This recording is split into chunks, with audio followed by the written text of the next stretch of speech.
going to be without food? Well, if we hadn't made such a fuss about having waitress service, we could have queued up, got it and eaten it by now.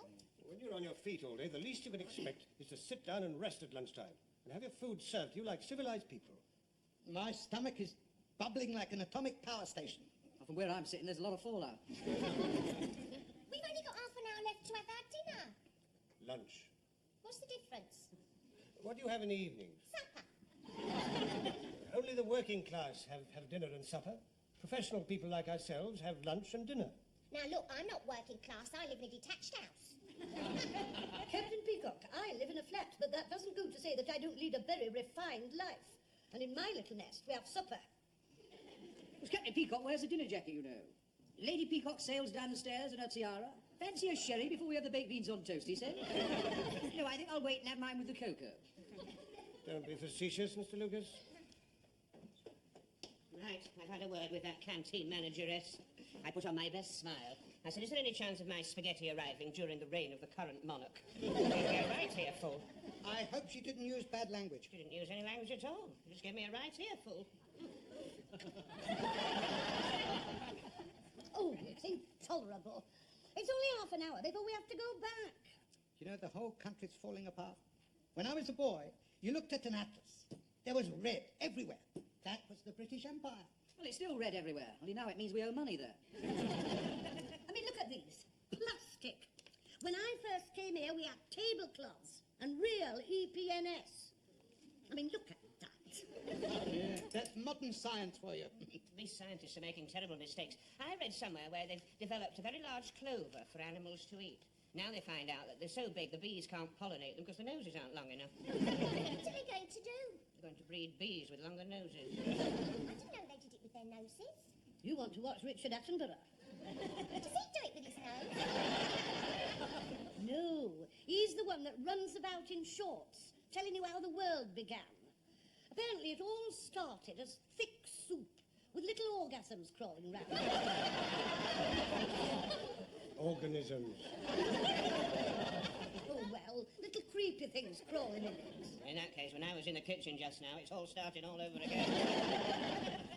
You know, it's amazing to think that out of all that soup came all the flowers and plants and animals, and after millions of years, a sort of man developed. Yeah, and all of them are different types. Yes, indeed. Some of them live in detached houses and some of them in semi-detached.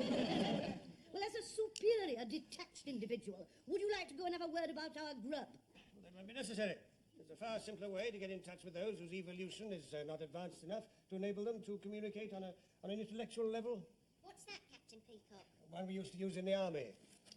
Why are we waiting? Why are we waiting? Why are we waiting? Why are we waiting? Why are we waiting? Oh, come let us adore. Oh, come let us adore. So, you're the ringleader, are you? Me, the ringleader? Never on your life, darling. I was just expressing a concerted opinion. One of you wish to complain, then? We all do. Right, what's it all about? Let's have it. We have been sat sitting here for half an hour and nothing's arrived. Except you. Right, I'll tell you what I'm going to do. I'm going to go out there in the kitchen and I'm going to tell everyone to make yours a special order. Oh, thank you. Last. One more word, you won't get anything at all. In that case, we shall complain to higher authority. I couldn't give a monkey's who you complain to. As far as I'm concerned, you can come down here and run it yourself. If you don't mind my saying so, they could make a bigger cock-up of it. It's all very well for you sitting out here like a wrinkled old prune. I'm too short in there and I've got a poison finger. Cancel my toad in the hole. I take great exception to you calling a senior salesman like Mr. Goldberg a wrinkled prune. Your whole manner is offensive, your appearance is unhygienic, and your emotional outbursts suggest that your mental balance is disturbed. You should see a doctor. You're the one that should see the doctor. I have no reason to see a doctor. In that case, I'll give you one. Now, if I'd had my dinner then, I'd have thrown it in her face. Lunch. He was so angry he forgot he was detached. Let me see that I've got this right. Mrs. Slocum was sitting, the canteen manageress came in, and Mr. Goldberg complained because she'd served him poisoned prunes. Not quite right, sir. We all complained because we hadn't been served at all. But where did the prunes come in? They didn't. You haven't been listening. That woman was very obstropolous with Mr. Goldberg and Captain Peacock. She said he had a face like a wrinkled prune. Captain Peacock had a face like a wrinkled prune? No, Mr. Goldberg had a face like a prune. Yes, I suppose he has, but I'll make a note of that. No. Mr. Goldberg didn't like it at all. In fact, he was very upset. Then why did he order them? Order what? Prunes! He didn't order them. Well, in that case, he can hardly complain if they didn't arrive. Excuse me, I don't want to get involved in this, but wouldn't it be better if you crossed all that out and got on to the next bit? Well, that's up to you. I see you have a complaint about the spaghetti. Now, did the spaghetti arrive badly cooked? Really couldn't tell you. All I know was it burnt my ear. I've heard of testing a baby's bathwater with the elbow, but that does seem a very strange way of testing spaghetti. I wasn't testing it. I was just complaining because it was so long.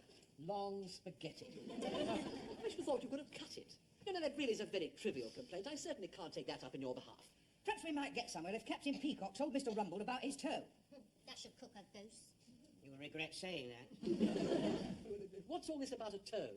Ah, well, that happened just after I'd cancelled my toad in the hole. This woman and Captain Peacock had a heated exchange and she stamped on it. And we was all witnesses. Now, that I have got very clearly. And you certainly have cause for complaint. Canteen manageress had no right whatever to stamp on Mr. Humphrey's toad in the hole. Yeah, that just leaves one thing further to clear up. What is that, Mr. Rumbold? Oh, the cooked goose. Told you. Enter.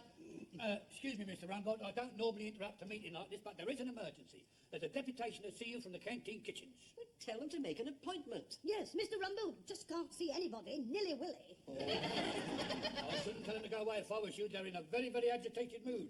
And the Thai chef's livid. Somebody criticised his toad in the hole and he's waving his chopper about. Oh, well, show them in, Harmon. Kindly step this way, brothers. That's Mabel, vegetables, Fleur, fish, young Henry, trainee, dog's body, Signor Baroli, master chef, and Mrs. Yardwick, manager Hess. Thank you, Harmon. All right, very good, sir. Right, let's have it out. I'm fed up with this lot. I've had it up to here with them. The chef must be drowning in it.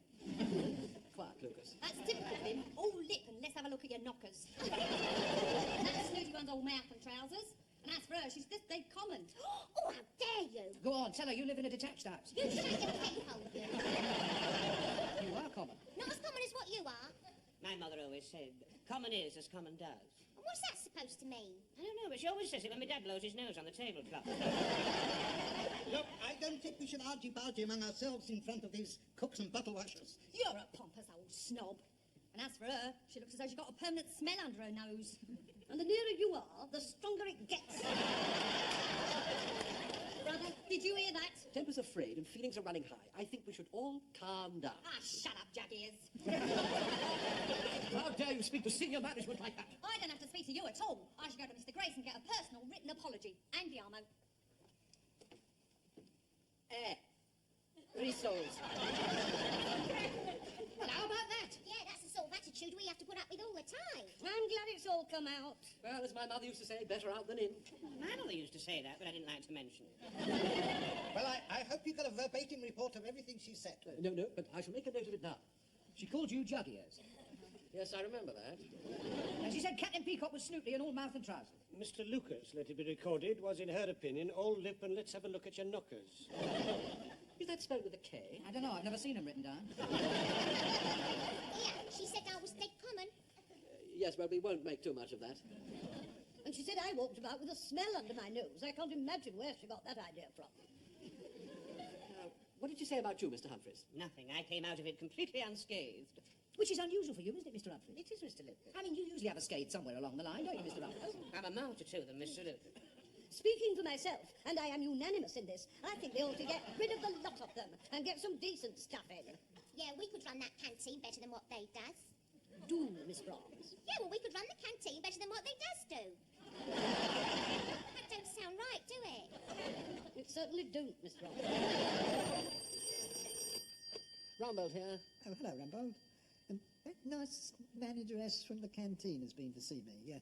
Apparently there have been a lot of complaints about your lot. He wants a written apology. Yes, well, I intend to take a very firm stand on this, sir. She was very aggressive indeed, and my department feel that the whole canteen staff is incompetent. In fact, they feel they could do a damn sight better job themselves. Yeah. Well, in that case, they can start tomorrow morning. The canteen staff's thrown in their overalls and walked out. What shall I do, sir? Well, you'd better sort it out, jug ears. Of course, Miss Brahms, if you hadn't opened your mouth, we on our way home by now. Well, we said we could do it, so it's up to us to acquaint ourselves with the kitchen and make a plan of battle before we serve lunch tomorrow.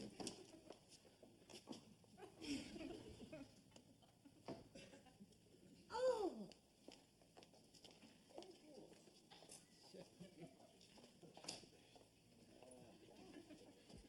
Just look at it. There's muck everywhere. If my mother saw this, she'd have a fit. Oh, to think we've been eating the food what they've been cooking in here. It's like the Marie Celeste. They've even left something on the stove. Oh, that's my toad in the hole. Well, let's not be daunted by the prospect. As the chief instructor on my Royal Army Service Corps catering course used to say, cooking requires very little intelligence, otherwise women wouldn't be able to do it. Well, if that's the way it's going to be, I'm going. Come on, Miss Brahms. Present company accepted, of course. We've all heard about your culinary expertise, and naturally I shall expect you to be my chief assistant. Oh, you've elected yourself boss, then. Somebody has to get things organised, Mrs. Slocum.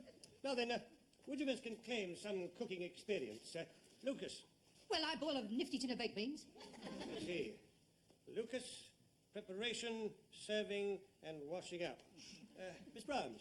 Oh, she's had a lot of experience in the kitchen, and very little of it to do with cooking. Let us be serious, Mr. Lucas. Well, actually, my mum does most of it. What happens when you're on your own? Oh, well, I get a bit of garlic sausage and I fry it up with some onions and bubble and squeak. No wonder you're on your own. I can do a suki masaki. What's that? Oh, it's sort of eggy meaty thing on a stick. Where did you learn to do that? Well, I had a discreet boyfriend and he fancied a local dish. I said she had a lot of experience in the kitchen. You've got a one-track mind, you have a dirt track. I once made some toffee. We had to throw away the tin. It cost £37. It must have been a very expensive tin. Yeah, my teeth were in it. You know, I helped my mother in the kitchen ever since I was tall enough to see over the edge of the table. When she was making bread, she used to give me bits of dough to play with, you know, and I used to make bread men and put currants in for eyes and buttons. One day I put a bit of candied peel where I shouldn't have done, and I couldn't go in the kitchen for a fortnight. Sir Humphreys, we don't often have bread men on the menu. Is there anything else you can do? Well, let me try and give you one of my typical menus. Oysters Rockefeller, quails in aspic, deviled lobster with mange tout, followed by baked Alaska and marron glacé. Of course, if we've got visitors coming, I do something special. This is a canteen, Mr. Humphreys, not a trade union dinner. Now, what about you, Mrs. Slocum? Well, I just do simple cooking to my own taste. But you'll never see a dirty plate in my kitchen. And if there are any leftovers, my pussy gobbles them up in a flash. Well, I vote that Mrs. Slocum is the chef. Here, here. All right, let us agree then that Mrs. Slocum is head cook. But we'd all have to pull together to get the meal prepared and served. Right, before we muck in, we better muck out. Come on, let's get this washing up done. I'll wash, you wipe. Can I have that other rubber glove? What do you mean? Well, I've got to put my hands in water. I don't want washy red hands. Well, what about me? I've got to handle the wet plates. Captain Peacock, could we have a ruling on this, please? Yes, well, Mr. Humphreys will dip with his right hand, on which will be the right glove. He will use the dish mop with his left hand, which will not go in the water. He will then pass the plate to Mrs. Slocum, who will receive it with her left gloved hand. She will wipe it with the tea cloth in her right hand and pass it to Mr. Goldberg, who will stack it with both hands. Where would we be without you, Captain Peacock? Well, now, while we're working, can we discuss possible menus? Who's got an idea for a start? Well, why don't we have grapefruit like we usually do? Yeah, and if we open the tins now and leave them lying around all night, we can have flies on them like we usually do. Well, I think that since we've complained, we ought to do something quite different. Yes, how about soup? Oh, my mother makes marvellous soup. She uses all the leftovers. She empties the fridge into a big pot, then puts it in the oven on regulo 3. The morning after, she drains it and sieves it and strains it and whatnot, you see. You know, the other day she found a death aid in it. Does it still work? Oh, but the soup did. I don't think soup is very inventive. Well, why don't we take all the bits and pieces we would have put in the soup, put it in the mincer and call it pate? Why didn't you suggest that a bit earlier? I mean, all the bits and pieces have gone in the pig bin. Not all of them. That lot's just gone on the floor. Do be careful, Miss Brahms. I'm not insured for tripping over gristle. Mr. Humphreys, lend us your glove. I'm not touching this with me bare hands. Stop the production line. I'll do it myself.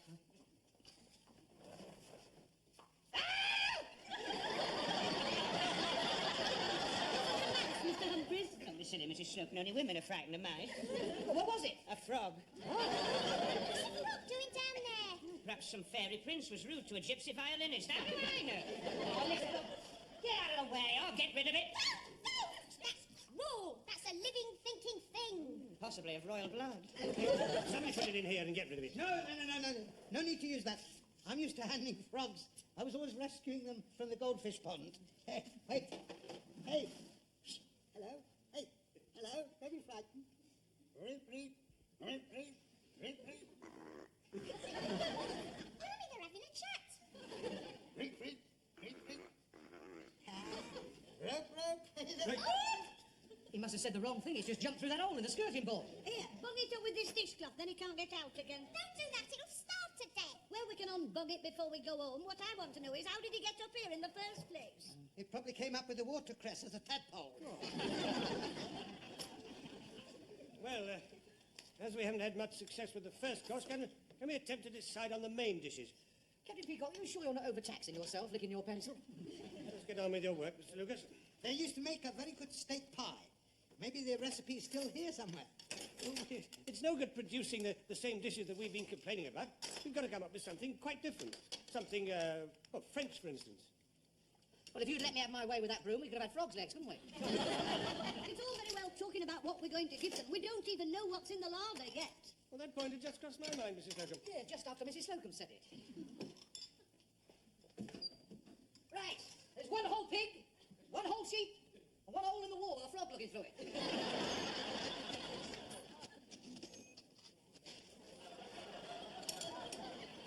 Now then, you can either have meringue glacé or crepe Suzette. I'll have both. You know, that's the best curry I've had since I was at Wolverhampton. And that shish kebab was just like you get in a Greek restaurant. Can I have the recipe? Well, it's just a question of knowing how to do it. Coffee to follow, Mr. Harmon? If I may, Mrs. Slocum. It's the best food we've ever had at Grace Brothers. I agree. Well done. The best curry I've had since I was in Wolverhampton. Thank you.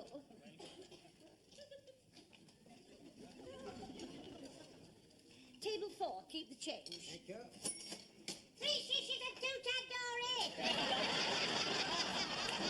You'll have to wait for your shishes. There's been a rush on them. Captain Peacock, I'm down to my last shish. More shishes, Mr. Lucas. I'm shishing as fast as I can. I'm running out of skewers. I'm not going to give you your tandoori until you've got your shishes, otherwise your tandoori will get tepid. Right. Well, can I have a meringue and a crepe on the same plate? Oh, I bet that's for them animals in Mr. packing. Grace has just taken his place in the executive dining room and you'd like the soup du jour. There's been a rush on that too. I shall have to see the manager. Captain Peacock, are you free? What's the matter, Mr. Humphries? Will you squeeze me another mock turtle? I'm having a crisis with the shishes. It's for young Mr. Grace. 1 turtle soup coming up. Please drop everything else, Mrs. Slocum, and take the soup through to the executive dining room. Yes, Mr. Rumble. Oh, and congratulations to you all. Everyone's most impressed. What's he having after the soup? We'll both have the shish kebab. That's if Mr. Lucas found some more skewers, otherwise you'll have to have it in a lump. Mr. Lucas, have you found any more meat skewers? I'm just converting your coat hanger. My sheepskin too. Don't worry, it's very much at home. It's hanging on the sheep in the larder.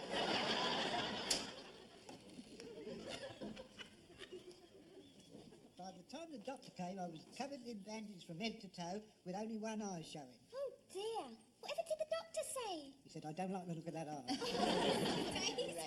Now, here's your soup, Mr. Grace. Real turtle. Oh, well, good. I like something with a bit of body in it.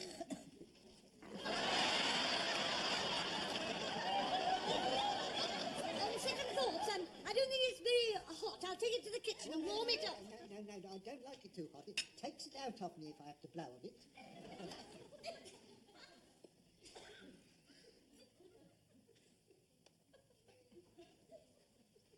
You can taste the turtle in it. Or something. Well, I'll leave you to it then. Oh, Mr. Grace, the bowl is very full. Don't drink all of it or you won't have room for what's to come. I'm enjoying it.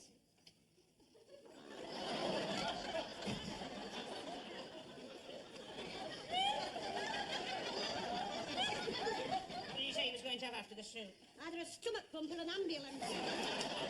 There's your crepe and your meringue. And there's your shishes. They've all shriveled. You were too long.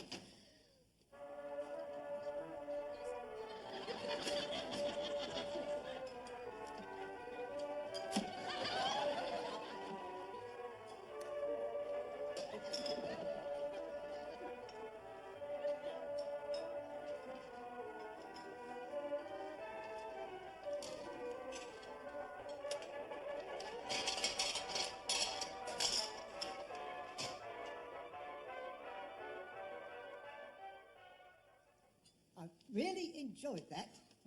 Right, Mr. Griggs? Sorry about that, I got a frog in my throat.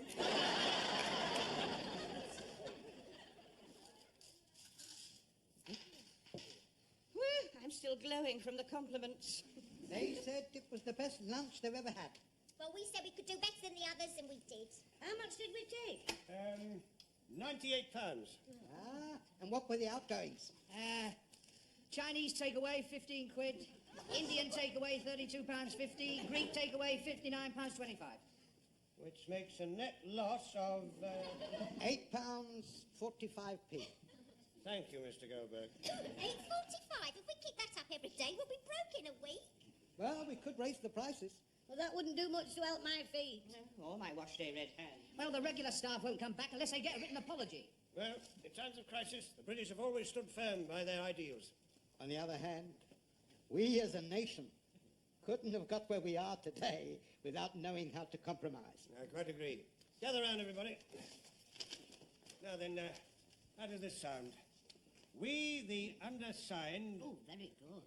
humbly apologise to the canteen staff of Grace Brothers for complaining about the food, the service, the hygiene... And that cow of a manageress.